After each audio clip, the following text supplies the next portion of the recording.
Hey guys, how's it going? Raji and Rocco here once again. Today we are going to dive into something that we have been meaning to do for a very long time. There was an email that was leaked back in October.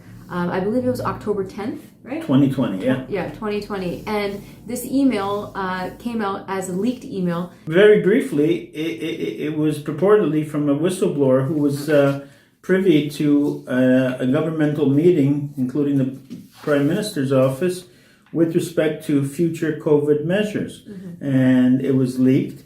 Many people said, is this fake news? Is it fake news? Ezra Levant did a whole piece saying this is very sad and sorry, but it's fake news. Now is he eating his crow or what? Without condiments. So we're going to go through what that leaked email said at the time, and my feeling was this: because it went viral within 24 hours, which only the government could really affect that kind of viral effect. It was a way of the government to put it out in a way that could be denied as fake news, but to see what the reaction of us Canadians would be to it as a possible future agenda for the next year.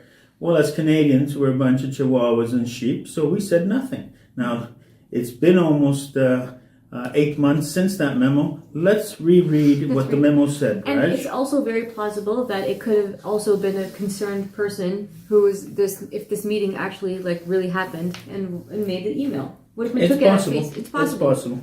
Okay, let's go for it. Let's start. You want to start? All right. Well, in a nutshell, it says, quote, the roadmap and aim was set out by the PMO and is as follows. Phase in secondary lockdown restrictions on a rolling basis, starting with major metropolitan areas first and expanding outward, expected by November 2020. Well, that actually happened November 23rd, 2020. Yeah. Next. Raj? Rush the acquisition of the isolation facilities across every province and territory, expected by December 2020. That happened too. Quarantine hotels. And we saw those facilities that were coming up as well. Next, daily new cases of COVID-19 will surge beyond capacity of testing, including increases in COVID-related deaths following the same growth curves, expected by the end of November 2020. Well, that happened too. We've spent over $2 billion in testing in Ontario alone. Yeah. Complete and total secondary lockdown, much stricter than the first and second rolling phases restrictions, expected by end of December 2020, early January 2021. That happened as well. Yeah. Quebec was in curfew, and all the businesses, essentials, non-essentials. Yeah, we saw a lockstep of lockdowns being ratcheted up. The next item: reform and expansion of the unemployment program to be transitioned into the Universal Basic Income Program, expected by first quarter 2021. Well, that happened. If you recall, they expanded the program. It was much easier to qualify for employment insurance. Part-timers got it, and it was very much expanded, CERB and all of that. And by the way, the Universal Income Program is in second reading. It got put under the radar through a, quote, private member's bill. It's not a private member's bill. It's an elected Liberal MP, and that's now in second reading.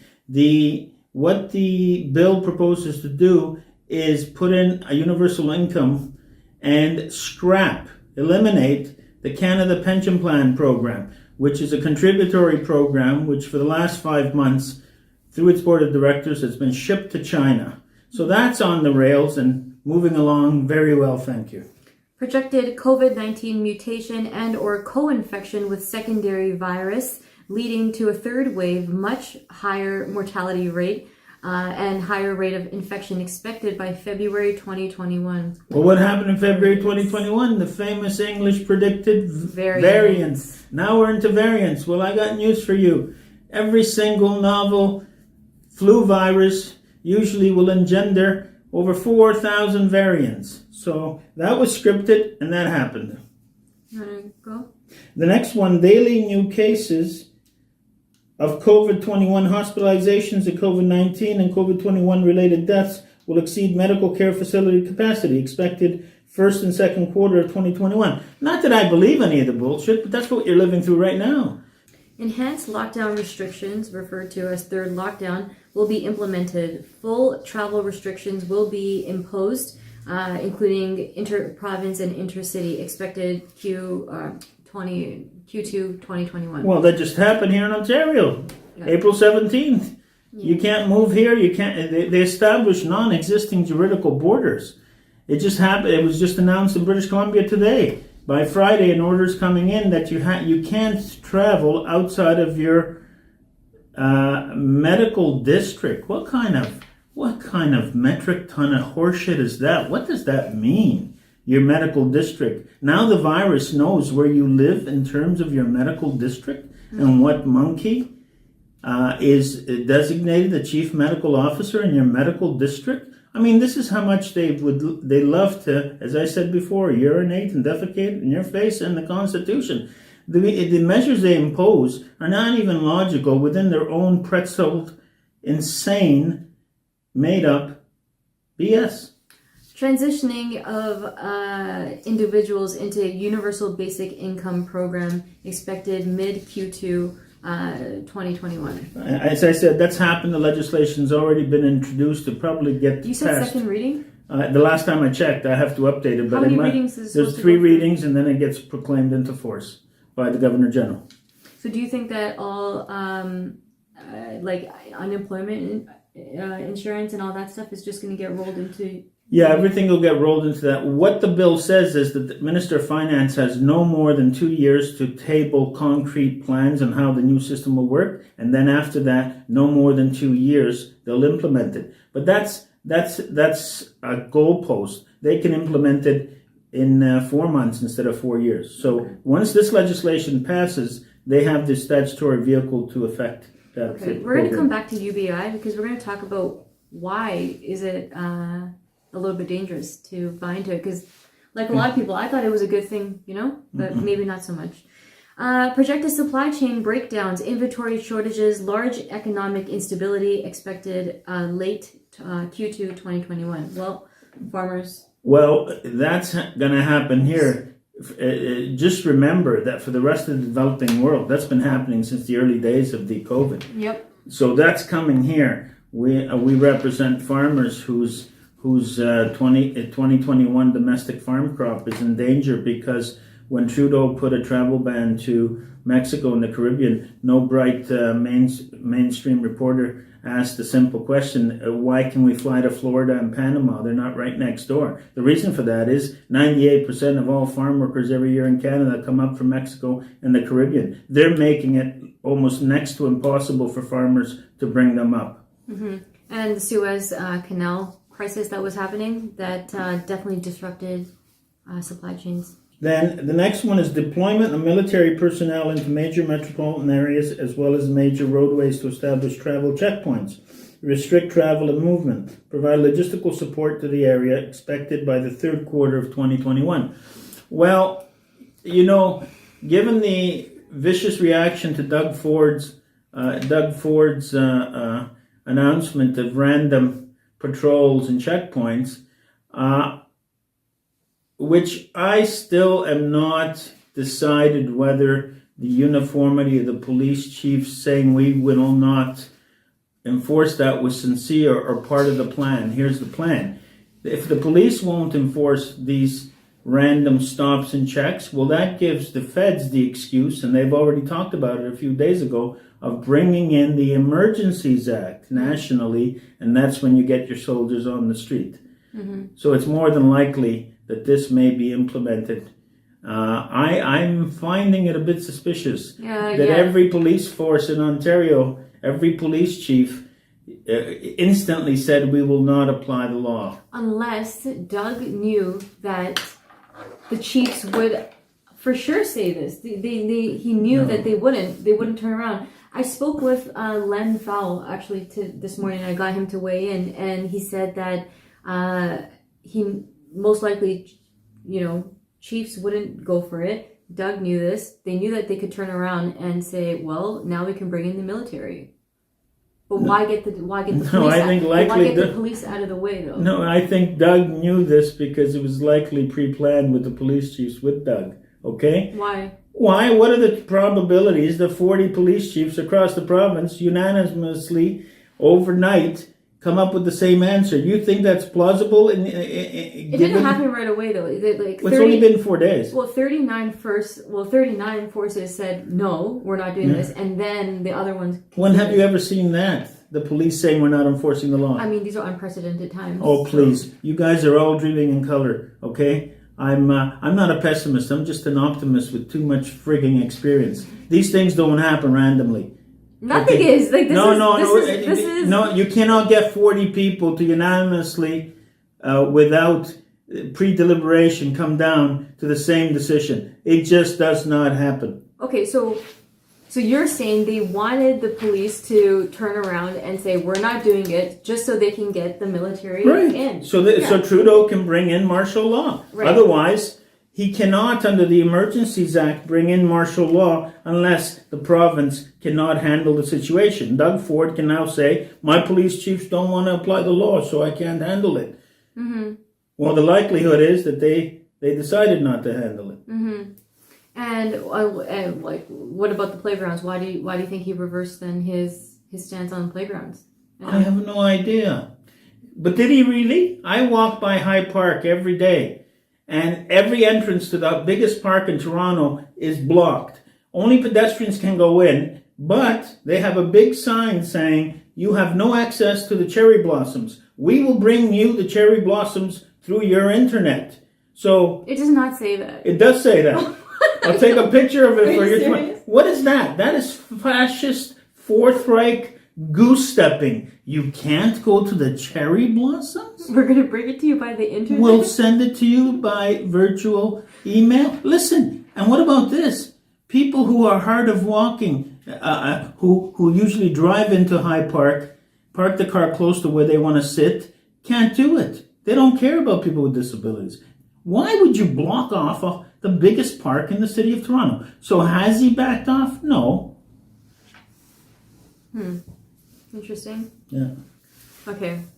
Should we keep going? Or should we okay. All right. So then the email goes on to say, along with that provided roadmap and strategic planning committee, the strategic planning committee was asked to design an effective way of transitioning Canadians to meet the unprecedented economic endeavor, one that would change the face of Canada forever and alter the lives of Canadians. What we were told was that in order to offset what was essentially an economic collapse of on the international scale, that the federal government was going to offer Canadians to a total debt relief. This is how it's going to work. The federal government will offer to eliminate all personal debts, mortgages, loans, credit cards, etc., which all funding will be provided to Canada by the IMF under what will be known as the World Debt Reset Program. Is that AKA the Great Reset? Yeah, the Great 2030 Reset, and the IMF, as everybody knows, is the International Monetary Fund that enslaves developing countries through debt. So now where Canada is going to be like they plan, whether they get away with this or not, is going to be one of them. And what most people don't understand when you get a loan or mortgage, although you have a certain payment contract, if you read the fine print that requires a telescope or microscope to read, they can call it in any time. They can say you got to pay it all up now. Yeah. And so that's very easy to affect. If they call in the debt, then you owe it now, and the federal government can bail out those debts. As it did in 2008 bank crash, the federal government bailed out $166 billion worth of toxic CHMC mortgages. So if they pay the mortgage to the bank, then they own your property, and likely they'll give you $3,000 a month in beer money called the universal income, and then you give most of that back in rent or some such program through the bank system. So on the surface, debt forgiveness sounds pretty good, but here's what happens in exchange for your debt forgiveness. In exchange for acceptance of this total debt forgiveness, the individual would forfeit ownership of any and all property and assets forever. The individual would also have to agree to partake in the COVID-19 and COVID-21 vaccination schedule, which would provide the individual with unrestricted travel and unrestricted living, even under a full lockdown, through the use of photo identification referred to as Canada's Health Pass. So haven't you been promised this already? Everything goes back to normal once the vaccine arrives, and now they tell you the vaccine doesn't protect you from future infection, nor does it give you immunity. So why would they lift the lockdowns in that environment? And remember, own nothing and you'll be happy? Oh yeah, the World Economic Forum last October has this bright, good-looking 22-year-old boy who's smiling. I don't know why, maybe he's having a bowel movement, but he's smiling. And the caption says, "You'll own nothing, but you'll be happy." So this is what the problem with universal income. Mm-hmm. Universal income is a form of welfare in the control of the government, and once you get on it, and they say jump, you have to say how high. They're going to scrap the Canadian pension plan. Now, the CPP is not a government program, income program. It is a it's a contributory system administered and funded by the deductions taken off your paycheck if you work for somebody, and that have to be made by self-employed people. It's a fund that we paid into. It's not at the grace of the government. And so if I want to go to Greece after I retire, the government cannot say you're not getting your CPP because I paid into it. The government can say, well, this guaranteed income is an income at the behest of Parliament. You don't get this guaranteed income if you go to Greece. Mm-hmm. And furthermore, if you want the income, we want to jab you and poke you and, make you be a dancing bear the whole time you get this. So then committee members asked who would become the owner of the forfeited property and assets in that scenario, and what would happen to lenders or financial institutions. We were simply told that the World Debt Reset Program will handle all of the details. Several committee members also questioned what would happen to individuals if they refused to participate in the World Debt Reset Program or the Health Pass or the vaccination schedule, and the answer we got was very troubling. Essentially, we were told it was our duty to make sure we come up with a plan to ensure that would never happen. I read that and I was like, oh God, that means they just want people, they're just going to force people to do this thing. And then it goes on to say, we were told it was in the individual's best interest to participate. When several committee members pushed relentlessly to get an answer, we were told that those who refused would first live under the lockdown restrictions indefinitely, and that over a short period of time, as more Canadians transitioned into the debt forgiveness program, the ones who refused to participate would be deemed a public safety risk and would be relocated into isolation facilities. What does that sound like to you guys? Well, concentration camp with vitamin C. Once in those facilities, they would be given two options. The email goes on to say, this person was quite disturbed by what they saw. It was a heated discussion, and that their opinions were ignored. There was opposition, ignored. The government's been ignoring everyone this whole time anyway. But we know that they're listening to someone. And then that was the end of the email. So, and I'd like to say hello to my friend and ask him this. So, Ezra, my friend, do you still think it's fake news? Do you remember that pointed video you put out saying how sad us sap Canadians are that we would believe this, and how, maybe you should put out another one to apologize to Canadians. Well, okay. Let's talk about why people think this was fake. Okay, I have a couple of points here. Yeah. There's no such record or evidence of an IMF-backed plan. That's not true. The World Economic Forum, for those who can read and choose to read, has been on this for over a decade. Furthermore, I pleaded in July of 2020 vaccine passports. Why? It was an idea cooked up and published in 2018 by the World Economic Forum before we even heard the word COVID-19. Mm-hmm. Okay. Right? Number 2, there's no such thing as a steering committee. I think you said that earlier when we first got this email. Yeah, so what? There's no such thing as this committee that was mentioned here. Okay. Number 3, wait, do you want to say anything about that? What I want to say about that, it was my view at the time as well, that this was made to look like a few indicia of fake news, so that the government, if there was a vicious backlash right away, the government said, look, we didn't put that out. Mm-hmm. Okay? Mm-hmm. So let's make a fake committee. Right. Okay. Number 3, the speed it went out, the virality of it, it went around too fast. Well, to me, that indicates it's an institutional memo, right? Mm-hmm. Right? They have the wherewithal to make something go viral. Yeah. Okay? Yeah.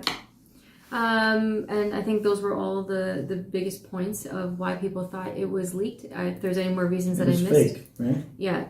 Well, they thought it was fake. So, right. But I mean, like the fact that so many of what was laid out has come to fruition. It's just on the timetable that it set out without fail. Everything has come to be, and they're not listening to science. They're not listening to the experts. They're just bulldozing through their agenda. And why? Because this agenda predates the COVID so-called pandemic. And if you read my statement of claim, I source where these statements are made by Gates, by the Gavi, by the World Economic Forum, by the Rockefeller Foundation report. Yeah. They're there to read. And just for a little bit of clarity, the World Debt Reset Program was put forth by the World Economic Forum, and they pitched the Great Reset. Coincidentally, the IMF, which is the International Monetary Fund, published its version of a global economic reset, which promotes the idea of an inclusive recovery from the pandemic. Is this a bailout? Is this all about UBI?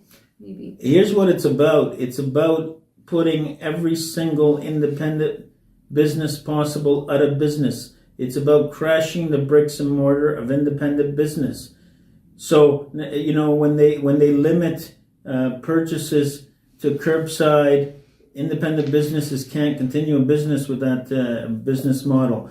And every lockdown sees the increase of more and more independent businesses collapse, to the point now that the Amazon and Uber are the distribution system for your food, will be for your food, all your needs, your kids' clothing. Where are you getting kids' clothing these days? Where are you getting your underwear? You're getting it from these same criminal billionaire oligarchs and corporations. Right. And I know everyone's like, well, what can we do? What should we do? Well, if you're a store owner, open up. And if you're a customer, go shop at your local stores. There's no way that, in my personal view as the executive director of the Constitutional Rights Center, that when a government blatantly ignores the law, blatantly ignores science, blatantly ignores rationality, blatantly ignores logic, and puts in fascistic, tyrannical orders that make no sense, there's no way that in that context we do not have the constitutional right to civilly disobey those laws. They're repugnant, they're immoral, they're illegal. And at that point, after a year, you say, I have a constitutional right to tell you to go pound sand on a wet beach. See, you call it, what did you call it? Civil disobedience? Right. I like to call it collective non-compliance. If we all say no, same thing. We're just like, we're not going to do it. As an anarchist, I don't like the word collective. Why? Why? Because if everybody does it individually, the collective just emerges organically. I don't have to organize to do this. Oh, just everybody does it. We're saying the same thing, but in different ways, I think. No, not at all. A little bit. They're talking about collective. They purport to do everything in the best interest of society. But when I say collective, I mean all of us. It doesn't have to be all of us. Just the ones that don't want to obey fascist goose-stepping laws. It doesn't have to be all of us. But if it's all of us, then this stuff it goes away really fast. If it's only 20% of us, it goes away fast. So forget the collective. No, that's not true. true. Do what you can do. Because there is probably 20% of people that are doing non-compliance, and they're still moving ahead with this crazy agenda. No, there isn't 20% of non-compliance. Are you dreaming? Where do you see 20% of 20% of non-compliance in Canada would be 8 million people not complying? Okay, fine. That's too much. Okay, it's less than that. It's marginal right now. Okay, so you're saying so you just need a small percentage of people. 10 to 20%, but that's a lot. We're not there yet. We're not there yet, and we got to get there. You know, most revolutions had less than 12 people starting it. And the biggest revolution in the history of the planet was started by one person with 12 followers. Yeah. And Fidel Castro was one person with 12 followers until he hit the beach in his on the boat he brought to Mexico. And they had from Mexico they had intelligence, so half of his followers got wiped on the beach. And he went into the hills with 6 of them, including Che Guevara. Yeah. Okay. Yeah. So the Russian Revolution was started by Lenin, Stalin, and Trotsky. 3 guys. So what are you saying? Open up your bloody restaurant so I can have dinner. That's what I'm saying. Okay, we're going to wrap this up. Thank you so much for watching. Super appreciate it. Well, if this is their timeline, we have another timeline that we're going to make our own. And it's going to be way better and more exciting. So if you want to help us make this cool new timeline, which doesn't look like this, please join us. Let us know. And I hope the police chiefs are sincere that they said we're not enforcing this because they understand their oath that they took to Her Majesty and to uphold the Constitution. And so if I'm wrong about that, I apologize. But, you know, I'd rather be wrong about that than right about my suspicions. Misimpression to anybody who's listening that they're going to succeed in this plan. My mother always used to say, if you want to make God laugh, make a big frigging plan. I'm not saying they're going to succeed, but I am saying this is what their plan is. Why? Because they've wrote it out. They've told us what their plan is. So their plan, if things get even more desperate, is to bring out the troops under the Emergencies Act, if they get away with it. I don't think they comply with that, but we'll dedicate a video to the Emergencies Act very soon.